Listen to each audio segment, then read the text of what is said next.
ven los empresarios del siglo XXI a los gerentes de seguridad que no están preparados para estar en el entorno de este nuevo siglo? Así los ven. Y nosotros pensamos que estamos haciendo lo mejor de nuestro trabajo. El perfil de gerente de seguridad del siglo XXI requiere ser un profesional clave, con el conocimiento especializado, que pueda explicarles a estos empresarios lo que sucede, qué puede salir mal, qué salió mal, qué no se hizo, por qué no se hizo. La disuasión ya no funciona tanto como funcionaba en el siglo XX. Tampoco el uso de la fuerza. Cada vez hay más restricciones para poderla utilizar. Las competencias requeridas para asumir la responsabilidad en la gestión de seguridad empresarial, en la tendencia global, va a que los profesionales de seguridad con formación profesional ya no es patrimonio exclusivo de los militares y policías, y menos aún exclusivo de varones. Esta función hoy en día la puede ejercer cualquier profesional de cualquier carrera, ingeniería industrial, abogacía, administración de empresas, ¿no? Basta con que demuestren que tienen conocimientos, que entienden cómo analizar y cómo conducir y cómo gestionar las amenazas y vulnerabilidades y riesgos. Las mujeres han incursionado en este campo en los últimos 10 años con mucho éxito. Ya no más. El gerente de seguridad es como el que estamos viendo ahí, parado, esperando a que algo suceda para poder actuar. Ahora, el gerente de seguridad tiene que ser parte de la interacción entre los gerentes de la empresa. El gerente de seguridad debe estar en una posición de dirección de nivel corporativo para poder ayudar en la gestión de administración de riesgos. ¿Hacia dónde quiere ir la empresa? ¿Qué hago como gerente de seguridad para contribuir con ese esfuerzo? ¿Cómo hago para agregar valor? Es muy importante para el profesional de seguridad entender la visión y la misión de las empresas y sobre todo de la empresa para la cual está trabajando. Fíjense, voy a hacer algunos ejemplos de lo que es la visión, ¿no? Y cómo se interpreta y cómo se entiende. Esta visión de un negocio de comida, el restaurante italiano, cuando el que quiere poner un restaurante se pone a pensar, tiene que estar en una zona exclusiva, un ambiente elegante, con clientes exclusivos y muy exigentes, con chefs reconocidos, platos a la carta, con comida exquisita, atención de primera, licores finos, un sommelier para que les pueda hacer la prueba de los vinos, precios altos, porque esto va a costar, y valet parking gratis, ¿no? Eso es lo que piensa el visionario del negocio. Esta visión la tiene que transmitir a todo su equipo para que no se disparen por diferentes lugares. La visión dice hay que ir de frente a este objetivo. Al final, este es el resultado. Era justamente lo que quería el visionario y todos entendieron realmente lo que había que hacer. Otro negocio. Visión de un negocio de marketing y publicidad. La imprenta. Se sientan y piensan en impresiones a todo color, en revistas, afiches, folletos, flyers, que son los volantes, distribución y reparto a domicilio, ¿no? La visión de ellos es a la izquierda, claramente la entienden todos, montan su infraestructura y tienen su imprenta. Muy bien. Ahora vamos a otra. Visión de un negocio de marketing y publicidad, pero esta vez la visión que tienen los empresarios, vamos a usar publicidad sobre Internet. Utilizaremos diseño digital, vamos a hacer el uso de redes sociales. Los costos van a ser más bajos, las entregas van a ser más rápidas y vamos a tener mayor rentabilidad. O sea, está claro el enfoque. ¿Pero qué pasó? Publicidad y marketing con imprenta y publicidad y marketing digital. Ambos tienen el mismo segmento, ambos tienen el mismo mercado. Entonces, ¿qué cosa sucede acá? Se empieza a generar una crisis porque hay una competencia de uno con otro. Entonces, ¿qué pasó ahí? Alguien se quedó dormido, le iba muy bien el imprenta, pero no vio su entorno. Para eso se necesitan hacer análisis, como el análisis FODA, donde se ven las debilidades, fortalezas, amenazas y oportunidades que tenemos para poder desarrollarnos dentro de un mercado. Una empresa tiene que estar atento a todo lo que pasa en el sector. Mientras todos están viendo, analizando lo que sucede, no podemos estar en la posición de los caballeros que están a la derecha, porque ellos se creen muy exitosos y piensan irse de vacaciones. Pero en las empresas, ¿quién está atento a los entornos? ¿Quién está atento a lo que sucede? el de producción, el comercial, el de logística, el de recursos humanos. ¿Quién centraliza toda esa información para decir, oye, el radar de evaluación de las amenazas es así y mira lo que se está presentando? Hemos visto en la historia de los negocios, hay amenaza por competencia, ¿no? Vamos a sacar la Coca-Cola, vemos la Pepsi-Cola. La siguiente competencia ha sido lo de los vuelos de low cost. Esto realmente ha golpeado a las empresas tradicionales, ¿no? Y esto va a generar una crisis. ¿En quién genera la crisis? En las empresas tradicionales, tienen que adecuarse. ¿Qué pasó con BlackBerry? ¿Qué pasó con Kodak? ¿No? La tecnología avanzó tan rápido que al final ellos quedaron relegados y no pudieron actualizarse. Tenemos otras amenazas, aparte de las amenazas comerciales, totalmente sanas y buenas para el consumidor. Pero también tenemos la delincuencia cibernética, que es una amenaza que cuando empieza a afectar, empieza a generar impactos y genera crisis que se tienen que manejar. El contexto nacional e internacional se convierte en amenazas que también generan crisis. No podemos creer que estamos en una isla y no vamos a ser afectados. Tenemos el tema de la World Trade de los Estados Unidos con China, tenemos el coronavirus que nos está afectando, tenemos el terrorismo islámico, tenemos el impacto del narcotráfico en la región, en Latinoamérica y Norteamérica y en el mundo. Y tenemos un factor muy importante también que influye en esto, que es el factor de la corrupción. Todo esto son elementos de un entorno que tenemos que estar permanentemente atentos, porque esto puede afectar el desarrollo normal de nuestras empresas. La delincuencia violenta es una amenaza que genera también incertidumbre y crisis, sobre la cual también hay que tener un monitoreo, porque es una amenaza muy fuerte y los impactos son muy violentos que pueden afectar mucho a las empresas. La visión de la empresa nos dice a nosotros el para qué lo haremos y el cómo llegaremos. De una buena visión se decala la misión, es el qué haremos y cómo lo haremos como equipo. Ahora, los objetivos tienen que ser específicos.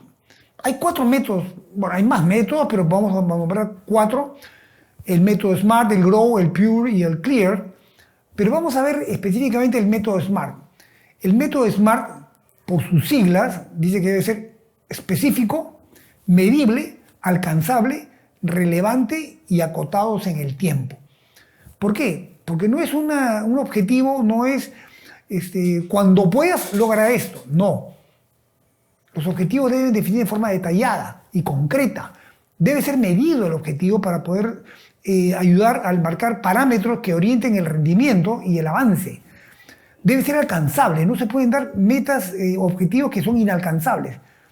Tienen que ser reales, tienen que ser relevantes para no perderse en materias que a uno lo desenfoquen de lo que tiene que hacer, y tiene que ser acotado en el tiempo, marcando el plazo de cumplimiento para que puedan enganchar con los demás equipos de la empresa. El gerente de seguridad tiene que entender los objetivos de la empresa para poder ver él cómo agrega valor. Ahora, hemos visto los objetivos en diferentes colores. Acá los he separado así para poder entender. Los principios de gestión de negocios hablan de que todos los negocios tienen una estructura del negocio, tiene una gestión de recursos humanos y tiene una gestión del conocimiento, sea cual sea la industria. Y vamos a ver los colores que tienen que ver con la estructura del negocio, la gestión de recursos humanos, la gestión del conocimiento y cómo interactúan entre ellos.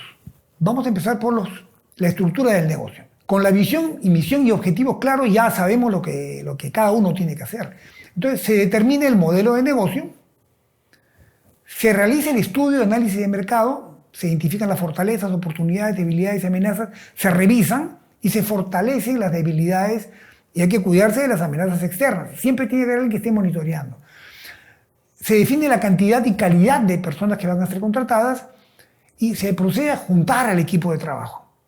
Se diseña la estrategia financiera y después el plan financiero de la organización. Ahí se definen roles de dirección y ejecución con responsabilidades y grados de autoridad también. Y viene la parte más importante. ¿Se lleva a cabo la evaluación y análisis de riesgo del negocio? ¿Sí o no? El gerente de riesgos dice, tenemos que hacer la evaluación de los riesgos del negocio, pero los demás gerentes van a decir, no traiga la mala suerte, oye, todavía no, todo no va a salir bien, no seas pesimista. ¿Le suena esto familiar? Bueno, como los gerentes tienen más peso, o la mayoría va por su camino, están más enfocados en arrancar el trabajo. Entonces, viene la implementación de la parte operativa del negocio, se contrata personal, se compran activos, insumos y se entra en la fase de producción. Se ejecuta el plan de acuerdo a lo que se había planificado y después de un periodo de tiempo viene la pregunta, ¿se están dando los resultados esperados? Si es sí, continuar creciendo y a celebrar muy bien, con éxito todo. Pero si es no, los reportes financieros deben indicar en qué parte del negocio hay deficiencias. ¿Quién descubrirá qué está pasando? Algo salió mal. ¿Qué cosa pasó mal? ¿Hay alguna explicación lógica que explique las causas de estos malos resultados? Esperemos que sí. Y si vamos por el lado del sí, habrá que tomar toma de decisiones operativas, ¿no? Reducción de costos, ajuste de presupuestos, cambio de procesos, ajuste en los procesos porque algo no está muy bien sincronizado. Ojalá fuera esto. Pero si no hay una explicación lógica que explique las causas de estos malos resultados, se prenderá un semáforo con una luz roja. El responsable de esta empresa, ante sus accionistas o stakeholders, querrá saber qué es lo que está sucediendo y por supuesto que montará en cólera y dirá, quiero saber qué está sucediendo. El siguiente paso será investigar qué cosa es lo que está saliendo mal. La persona que recibe las instrucciones de averígame qué está pasando, sabrá qué tipo de investigación emplear, quién va a llevar a cabo, cómo se va a desarrollar, qué se va a descubrir, quién le dirá cómo hacer. Se prepara una investigación y en esta investigación se reunirán seguramente a los gerentes de la compañía para empezar la investigación. Pero acá es altamente probable de que los responsables directos de las pérdidas se encuentren sentados en la sala y van a participar en la investigación. ¿Quién va a asesorar en la forma de cómo se debe hacer una investigación? Si no hay quien asesore, ¿en qué puede terminar esto? En esto. Vean ustedes, uno se va a echar la culpa al otro, el otro va a comunicar, otros se van a coludir para responder algo que pueda desviar la atención y así no se realiza una investigación. Fíjense que la posición que tienen los gerentes de seguridad, normalmente que no están actualizados, dirán, ese problema de lo que está pasando con los gerentes de contabilidad no es un tema mío, en realidad yo estoy viendo mi problema con mis guardias, las puertas y el problema delincuencial. Fíjate lo que está pasando acá. Fin de la investigación. Se llegó a identificar a los responsables, se determinó fehacientemente cuáles fueron las causas y motivaciones, cómo lo hicieron y los niveles de responsabilidad. La investigación se llevó a cabo formalmente, o sea, respetando los derechos de los trabajadores. Acá es un tema muy sensible, porque en los temas de las investigaciones en las empresas, muchas veces el hígado aflora, la emotividad, ¿no? Y muchas veces se pasa encima de los derechos de los trabajadores. O sea, si se llevó a cabo formalmente, no. Hay que esperar la presentación de una demanda por parte de los acusados. Ojo, es posible que los que les encontraron responsabilidad sean realmente los responsables de las pérdidas, pero esa persona, si no se llevó a cabo una investigación formal, esta persona va a demandar a la empresa. Téngalo por seguro. Ahora, el informe de la investigación debe de clasificar la falta o delito si se cometió, qué personas estuvieron involucradas, cuáles son las evidencias objetivas que sustentan la acusación. Y acá dependerá, habrá que clasificarlo por acoso sexual, consumo de sustancias tóxicas, hurto sistemático, falta de competencias laborales, historia crítica de antecedentes laborales que no fueron identificados al momento de la contratación, abuso de autoridad, fraude, malversación, infidencia, falta ética. Una vez que se identifican, esto debe ir a una base de datos. ¿Tendrán una base de datos ustedes de las investigaciones que realizan? ¿O las tienen guardadas en sus archivos, en su computadora o en un archivador de cajones? Ojo, vamos a tomar pues 3 caminos. Se hace nada, que es muy común que suceda, ¿no? O que se decida despedir a la persona o al empleado, o no solamente despedirlo, sino encima denunciarlo por el delito que ha cometido. Ahora, si se hace nada, hay que esperar que el problema se repita, ¿no? Y alguien va a tener que estar ahí para decir, eso no se hace así. Tiene que haber algo, algún tipo de medida para que la gente y toda la organización sepa que oye, el que hierra debe y el que debe paga. No puede ser tolerancia, porque si le dan tolerancia a uno, después eso crea jurisprudencia, y otro que caiga en algo parecido va a decir por qué él sí y a mí no. Ahora, en el tema del resultado de la investigación, se deben de identificar causas. ¿Por qué pasó? Falta de procedimientos, procedimientos inadecuados, desconocimiento de procedimientos, se contrató personal sin competencias, falta de controles, controles mal ejecutados, abuso de confianza. Hay una serie de factores que hacen que las personas incurran en faltas o delitos. Si se identifican las causas, se debe tomar la decisión de adoptar las medidas para evitar que se vuelvan a repetir. ¿Se toma esa decisión o no? Si no se toma la decisión, hay que esperar que el problema se repita, ¿no? Y habrá una personita que decía, sabíamos que esto podía salir mal. Y de esta decisión o esta identificación de causas, debe haber un programa de revisión de políticas y procedimientos para actualizarlas y poder poner candados a los lugares donde las puertas estaban abiertas y eso inducía al delito. Ahora, si nos vamos por la sanción para los autores, ¿no? Decimos, los despedimos y los denunciamos, y se genera un problema para la empresa. Muchas veces las empresas no despiden a una persona que deberían despedirla porque no tienen con quién reemplazarlo. Entonces, si la decisión es despedirlo o sacarlo de la empresa, la pregunta es, ¿hay personas en la empresa listas para asumir los puestos claves? Si sí, muy bien, una medalla, un premio ahí, pero normalmente sucede en que es no.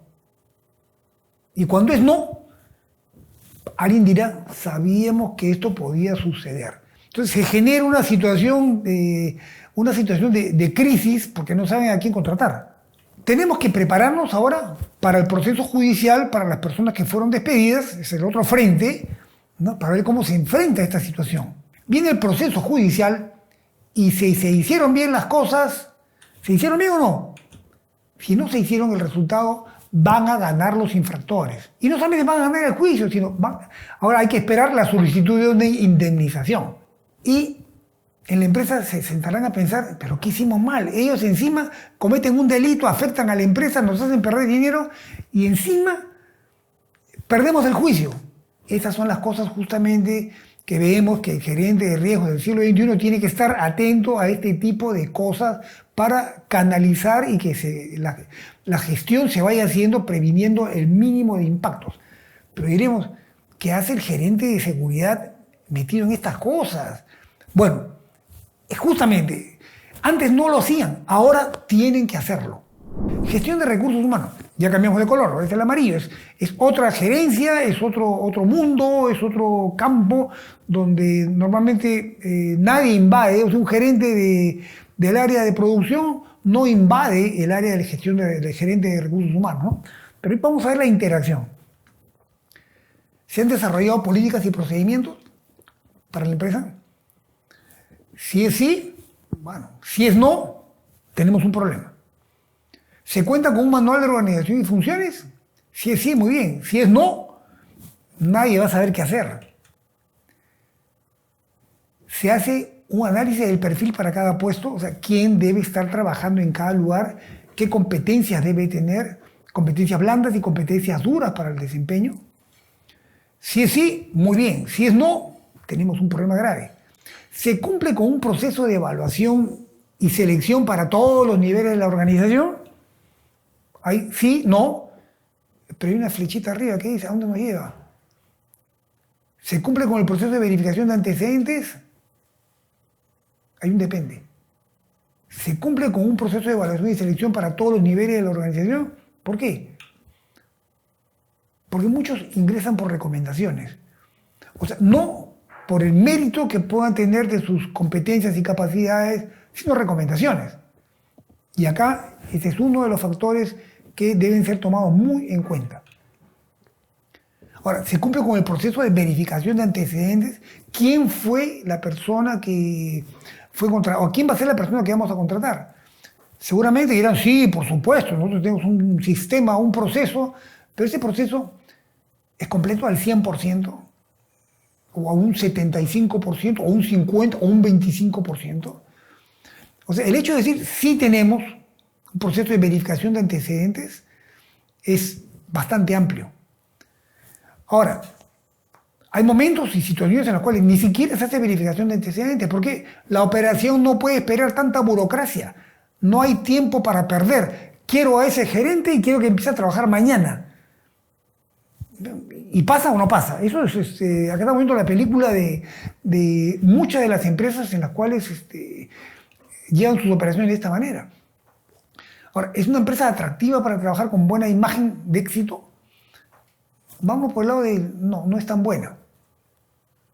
¿Por qué? Porque existen eventos calificados como abuso o violencia en el lugar de trabajo que no son tomados en cuenta. Ahora, ¿se identifican las causas y se toman medidas correctivas?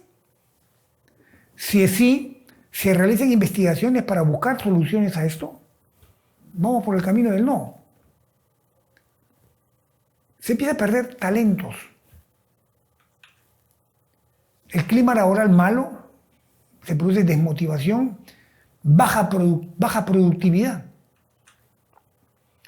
Ahora, si vamos por el lado del sí, se realizan investigaciones, ¿quién realiza las investigaciones para llegar a la causa raíz? Acá tenemos dos caminos, los jefes de las áreas con problemas o recursos humanos. Ahora, ¿estarán preparados para hacer las investigaciones? ¿Encontrarán la causa raíz del problema? Si encuentran la causa raíz del problema, ¿se toman medidas correctivas? Vamos a ir por los nos, ¿eh? Si no se hace, porque nadie les enseñó cómo hacerlo. El clima laboral continúa con desmotivación y falta de productividad. Pero fíjate lo importante que es cómo se sienten las personas al momento de trabajar en una empresa. Este tipo de saltarse algunos protocolos, saltarse algunos procedimientos, pueden generar este tipo de riesgos. Ahora, si se toman medidas correctivas, sí, se toman. Vamos a ver por el lado del sí. Es un problema de políticas y procedimientos, falta de recursos o actitud de las personas.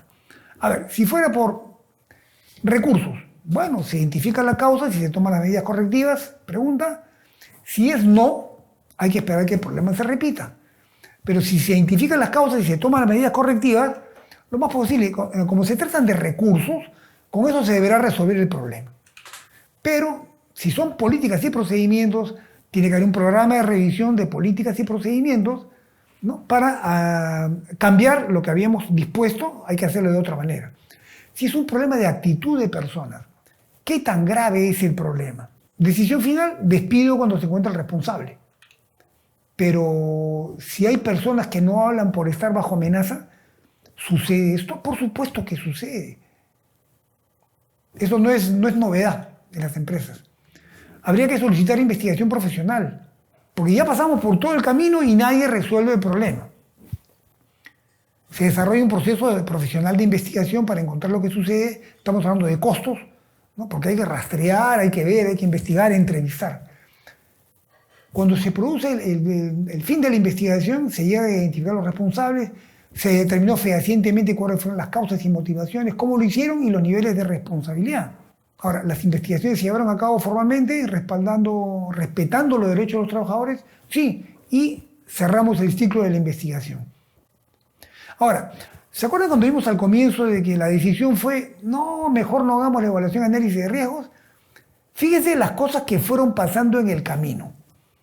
Ahora, vámonos por el camino del sí. Me parece que debimos hacerte caso sobre los riesgos en la empresa, haberlos visto antes de realmente empezar a vivirlos.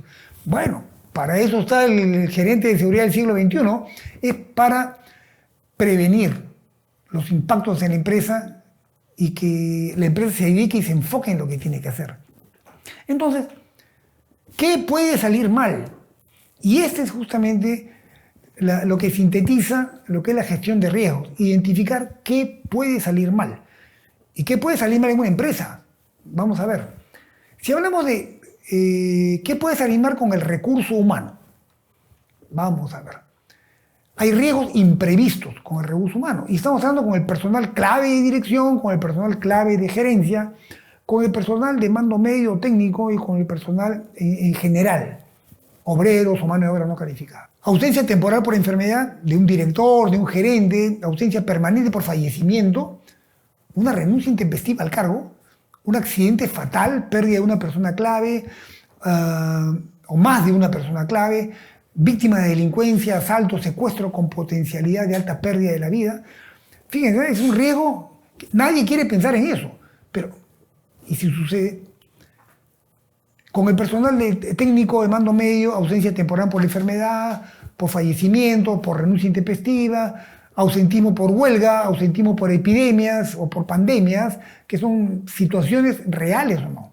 Es un riesgo, puede salir mal algo, nadie lo desea, pero si no estamos preparados para cuando nos suceda algo que puede salir mal, vamos a tener un problema y vamos a entrar en una crisis. Lo que vimos fueron riesgos accidentales, riesgos intencionales, con el personal clave de dirección o personal clave de gerencia, falta de ética, conflicto de intereses, delito por acción o omisión, corrupción, fraude, uso y abuso de recursos, hurto, malversación, lavado de activos, acoso laboral, acoso sexual. Esas cosas suceden, son parte de la vida real de las empresas. Con el personal clave a nivel técnico o personal en general, falta de ética, hurto sistemático, infidencia, corrupción, fraude, uso y abuso de recursos, acoso laboral, violencia en el trabajo, consumo de drogas. Es lo que hemos visto con los recursos humanos, ahora con los recursos financieros. Que haya falta de liquidez, que se cometa un fraude, que hayan estafas a la empresa, que hayan cuentas incobrables, que se produzca hurto sistemático, abuso en el uso de recursos por parte de los empleados, gerentes. Son riesgos que pueden suceder. Con el cumplimiento de obligaciones. Tenemos obligaciones que nos pueden generar problemas serios a la empresa si no se cumple con el pago de impuestos, si no estamos atentos al vencimiento de licencias que nosotros nos permiten continuar operando. Envío de reportes. Hay entidades del Estado que piden informes mensuales, quincenales, trimestrales. Hay obligaciones laborales que se tienen que cumplir. Hay contratos que también se tienen que cumplir, que si no se cumplen, generan un riesgo. O sea, ¿qué puede salir mal acá? Creo que estamos claros. Con los sistemas informáticos, ciberataques, pérdida de información, malware, ransomware, hay una serie de amenazas en los sistemas informáticos que si algo de esto cae o afecta a la compañía, ese riesgo se manifiesta, el impacto puede ser muy fuerte. Con la infraestructura, las empresas crecen y llega un momento que empieza a faltar espacio. Al momento de faltar espacio, empieza a haber un hacinamiento en las organizaciones y vienen los riesgos de si hay un sismo, ¿qué hacemos? Si hay un incendio, ¿cómo lo manejamos? ¿No? Si nos pueden sabotear, puede haber inundaciones. Son riesgos con infraestructura que eso puede paralizar la operación de nuestro negocio y puede afectar la continuidad de la operación. Con el mercado, la oferta y la demanda. Lo que conversamos al comienzo, ¿no? Competencia por precios, nuevos actores, nuevos productos, nuevas tecnologías, competencia desleal, espionaje industrial. Por el lado de la oferta y por el cambio de la demanda, cambio de preferencias, ya no quieren comprar lo que nosotros vendemos porque apareció alguna alternativa mejor, más barata. Hay incremento de reclamos en los clientes, reclamos que no son atendidos, y esto genera pérdida de cuota de participación en el mercado. Las ventas disminuyen. ¿Eso va a afectar a la empresa? No, por supuesto que sí. Con elementos tercerizados. Ahora las empresas tienen mucha tendencia al tema de la tercerización, ¿no? Pero esas empresas que son tercerizadas no pertenecen a nuestra organización. Si bien es cierto, nos manejamos a través de contratos, pero si disminuye la calidad de los servicios tercerizados, ¿no? Eso va a afectar directamente a la marca, ¿no?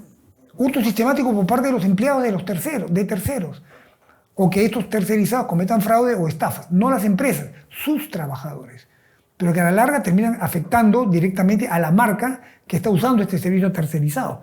O sea, hay que ver quiénes son los que hacen el servicio tercerizado, cómo lo hacen y si cumplen con los requisitos. ¿Qué pasa si algo sale mal? ¿Qué pasa si nos falla la energía eléctrica? ¿Qué pasa con las nuevas políticas de Estado? Cambian de orientación, cambian de leyes y también es una amenaza. Y acá, ¿por qué pongo el riesgo con la actividad delincuencial? Porque eso era lo que estaba enfocado el gerente de seguridad del siglo XX. Perseguir a los ladrones y más enfocado en esto. Pero fíjense la cantidad de amenazas y riesgos que hay en toda la organización. Ahora, No les digo que hagan este trabajo, no hagan el trabajo de los gerentes, sino que vayan tocando campanitas y vayan diciendo qué es lo que está mal. Por eso vemos acá donde dice con el suministro de energía eléctrica, el que está parado con chaleco negro es el gerente de gestión de riesgos.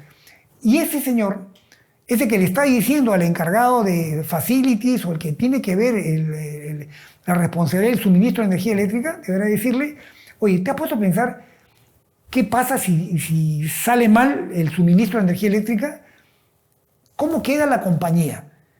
Es muy probable que diga, no lo había pensado, llamaré y contrataré pues, un grupo electrógeno, un generador de energía y lo conectaré para que funcione. Ahora, ya no es responsabilidad del gerente de riesgos, es responsabilidad del que tiene que interactuar. Y él tendrá que venir el presupuesto, tendrá que pedir, explicar lo que está sucediendo. ¿Me entienden por dónde va el enfoque?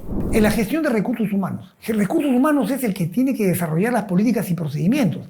Pero recursos humanos no hace las políticas y procedimientos que a él le parece. Hace las políticas y procedimientos que la organización necesita. Y después de tener este manual de políticas y procedimientos, se tiene que tener el manual de organización y funciones. ¿Quién hace qué y cómo lo hace? Se tiene que hacer un análisis del perfil para el puesto. Recursos humanos es el que tiene que hacerlo. Tiene que sentarse con cada una de las áreas y decirle qué persona necesitas, qué problema necesitas resolver en tu gestión. Una vez que se hace esto, se debe cumplir con un proceso de evaluación y selección para todos los niveles de la organización. Si se cumple con el proceso de verificación de antecedentes, sí, se hace el proceso completo. La empresa es atractiva, con una buena imagen. En antes no fuimos por el camino del no, vamos por el camino del sí. ¿Se evalúa y mide el desempeño individual de cada trabajador? Sí. ¿Hay una política clara para ascensos? Sí. ¿El clima laboral es positivo? ¿Existe compromiso de los trabajadores? Claro que sí. ¿Se hacen reconocimientos con incentivos y premiaciones? Claro que sí. La gente está feliz de trabajar acá. A vista del personal de la compañía, ¿son justos estos reconocimientos y premiaciones? Sí.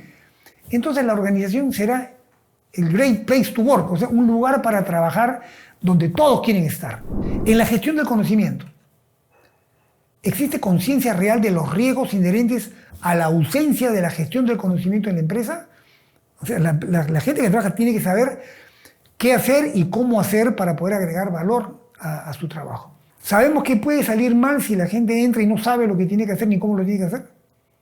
Bueno, ¿sabemos que puede salir mal? Sí puede salir. Entonces, debemos trabajar con el manual de organización y funciones actualizado.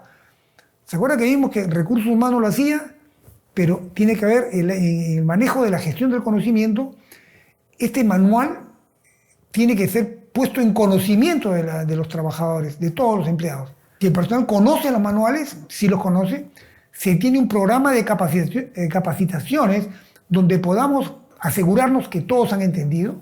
Se hacen revisiones periódicas a los manuales, después se actualizan los cambios y se hace de conocimiento de personal cada vez que hay que hacer cambios o nuevos protocolos y procedimientos. Hay que llevar registros documentados de las capacitaciones. Y acá es un tema importante, porque después cuando hablamos, ¿se acuerdan de los juicios? Las personas pueden decir, a mí nadie me dijo, yo lo hice eso porque nadie me lo explicó. No, un momentito.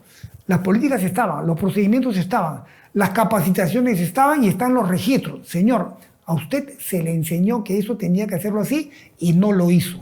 ¿Se tiene considerado un plan de relevo de personal? O sea, ¿quiénes están preparándose para poder asumir los retos del futuro? Si es sí, ¿hay personas en la empresa listas para asumir los puestos claves? En antes dijimos que no, ¿no? Si hacemos todo eso, sí vamos a tener a las personas listas para esto de acá. Ahora, los dueños de los procesos son los responsables de la gestión de todos los riesgos, de todo lo que puede salir mal. Ahora, existe el gerente de riesgos cuya función es orientar y asesorar. Además, se asegura de que cada uno conoce y cumple con la gestión de sus riesgos.